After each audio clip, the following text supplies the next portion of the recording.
Hello guys, വൈറലായിക്കൊണ്ടിരിക്കുന്ന എന്തെങ്കിലും കാര്യം കണ്ടാൽ പിന്നെ അതൊന്ന് ചെയ്ത് നോക്കാതെ നമുക്ക് ഉറക്കം വരില്ലല്ലേ.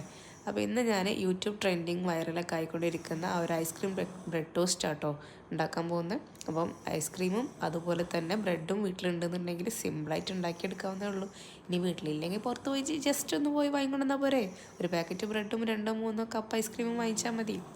അപ്പോൾ അത് ഉണ്ടാക്കാൻ വളരെ സിമ്പിളാണ്. ഫ്രൈ പാനിൽ ഓയിലോ ബട്ടറോ എന്താണെന്ന് വെച്ചാൽ ചൂടാക്കുക. സാധാരണ നമ്മൾ ബ്രെഡ് ടോസ്റ്റ് ഉണ്ടാക്കുമ്പോൾ മുട്ടയിൽ മുക്കുന്ന പോലെ തന്നെ ഈ ഒരു ഐസ്ക്രീം നേരത്തെ മെൽട്ടാക്കി വെക്കുക. അതിലേക്ക് മുക്കിയിട്ട് ഇങ്ങനെ തിരിച്ചു മറിച്ച് നന്നായിട്ട് മൊരിയിച്ചിട്ടെടുക്കുക കേട്ടോ. അപ്പോൾ നല്ല ബ്രൗൺ കളർ ആവണമെന്നില്ല. അപ്പോൾ എങ്ങനെ വേണമെങ്കിലും നിങ്ങൾക്ക് അത്ര നല്ല മൊരിഞ്ഞാൽ നല്ലൊരു ക്രിസ്പിനെസ് ഉണ്ടാവും കേട്ടോ. ഇനി ഇത് കഴിക്കുമ്പോൾ നല്ല ഫ്രഷ് ആയിട്ടുള്ള തണുത്ത ഐസ്ക്രീം സ്കൂപ്പിൻ്റെ കൂടെ വേണ്ട കഴിക്കാൻ. കഴിച്ചു തുടങ്ങിയാൽ പിന്നെ നിർത്താൻ തോന്നില്ല. അപ്പോൾ ഇതുവരെ ട്രൈ ആക്കി നോക്കാത്തവരുണ്ടെങ്കിൽ ട്രൈ ആക്കി നോക്കിയിട്ട് അഭിപ്രായം പറയാം കേട്ടോ.